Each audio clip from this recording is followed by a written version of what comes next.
Hi guys, welcome sa aking YouTube channel. Since walang pasok, so ano ko na lang, i-record ko na lang itong articulated test na gagawin nyo. So, allow me to share my screen. Mag-react muna tayo. Oh, sorry, may heart, heart pala. Um, heart, syempre.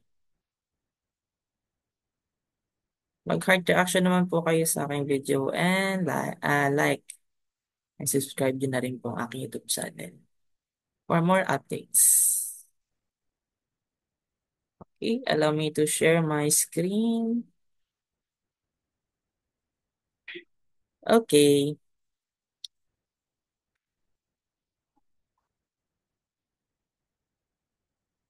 so this is articulated task first quarter ng grade 4. So with the team service-oriented tutorial using science, math, English, and Health to solve everyday problems and communicate clearly. So this is our school theme for this articulated task. This is articulated the science, math, English, and Health.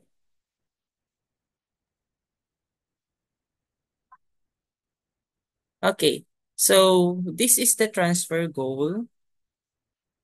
The learner is expected to demonstrate their understanding that scientific processes can solve everyday problems and use creativity and determination to provide examples, manage and calculate expenses, including money and real life situations, compose appropriate sentences for clarity and coherence using subject verb agreement, create a proper waste disposal flow chart, and send it through email.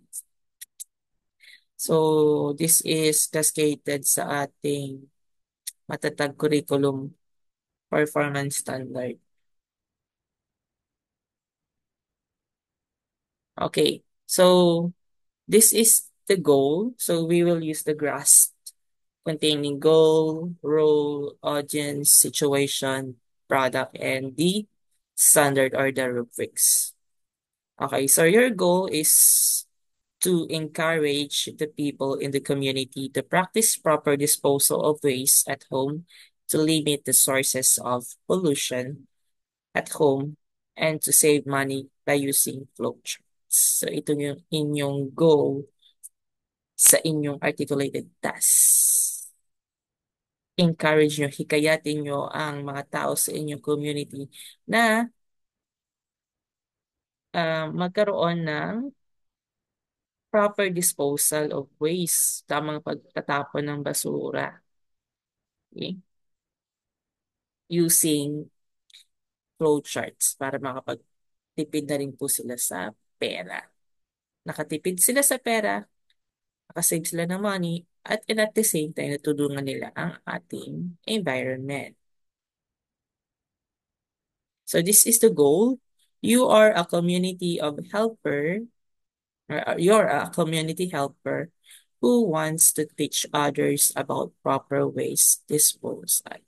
So mag-i-inform po kayo sa kanila kung paano po ba ang proper way ng pagtatapon ng basura. So who are your audience? Of course, the people in the community. So this is the situation. Your community has problems with pollution and high waste disposal costs. You need to make a flow chart showing the steps for proper waste disposal and how it can save money. So this flow chart will help us, will help the community to have a proper waste disposal, and at the same time, they can save money. So what is the product? Create a flow chart that shows the steps for proper waste disposal at home. Include tips on how this can reduce pollution and save money. Share your flow chart with the community using a poster or short presentation. Okay, so these are the criteria. Of course, is the clarity and visual appeal. So the flow chart is very clear, colorful, and easy to understand.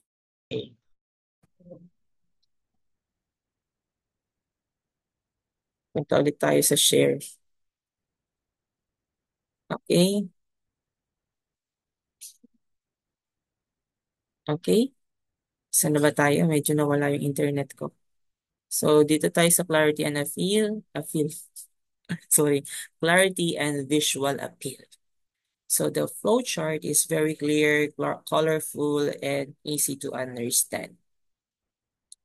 Okay, kung meron po kayong computer, or yung computer teacher nyo po ay pagagawin po kayo sa computer lab, mas maganda. Pero kung hindi, kung walang time para pumunta ng computer lab, mano-mano yung gagawin. Okay? So, gagawin yung colorful and naiintindihan yung inyong chart. Siyempre, ang spelling and grammar, there are no spelling or grammar mistakes. Kasama po yan sa ating grading. And, of course, the content, steps for waste disposal. Make sure your flowchart includes at least clear three three clear and logical steps for waste disposal. And also the money saving tips includes at least two clear and useful money saving tips, or at least one.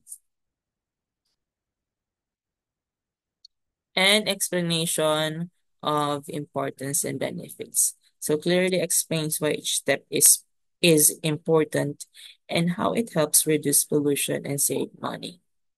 Of course, question and answer preparedness is fully prepared to answer questions from the audience to provide accurate, clear answers. So if we have time, we will include this criteria. Okay. If we have time to present your outputs, so there are questions that will arise, or maybe one of your classmate will ask questions about your flowchart. Ano nga ba ang flowchart? So flowchart is a visual diagram that shows the steps in a process using symbols, arrows, and text. Each symbol represents a specific action or decision.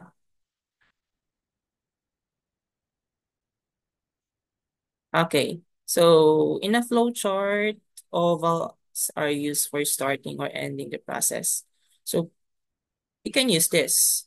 Rectangles represent actions or tasks to be completed. Diamonds show decisions points where a question is asked to guide the next step. And arrows connect the steps and show the direction the process follows. So you can use either of these shapes. So I have here a sample. Wait lang pala. So another another idea connected to flowchart.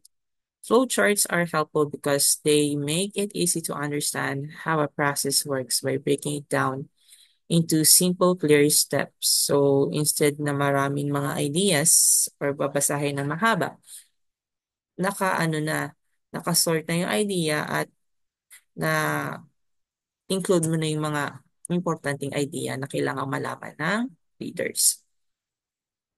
For example, a flowchart for proper waste disposal at home would guide someone through each step from sorting waste to recycling or composting.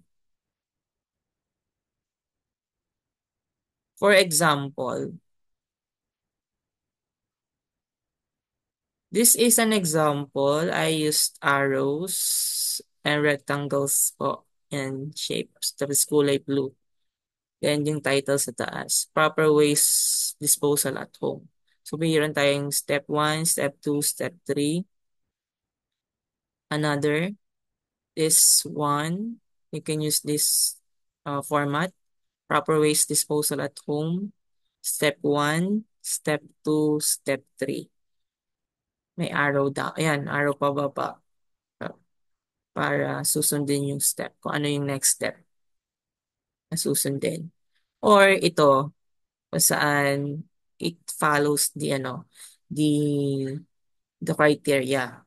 So, pwede nyo itong magamitin. Proper waste disposal at home. Step 1, segregate waste. Step 2, ito ay examples na pwede kayong gumawa ng sarili nyo. Huwag nyo po itong gayahin na.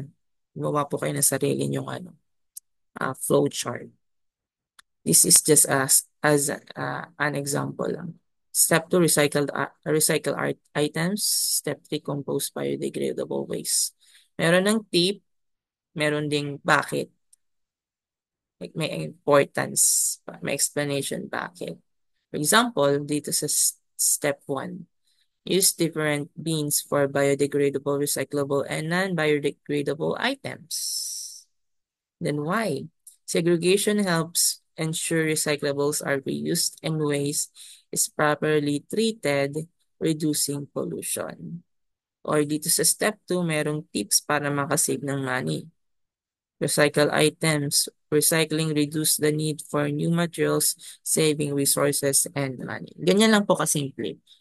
Merong tips, and ano yung importance niya. So,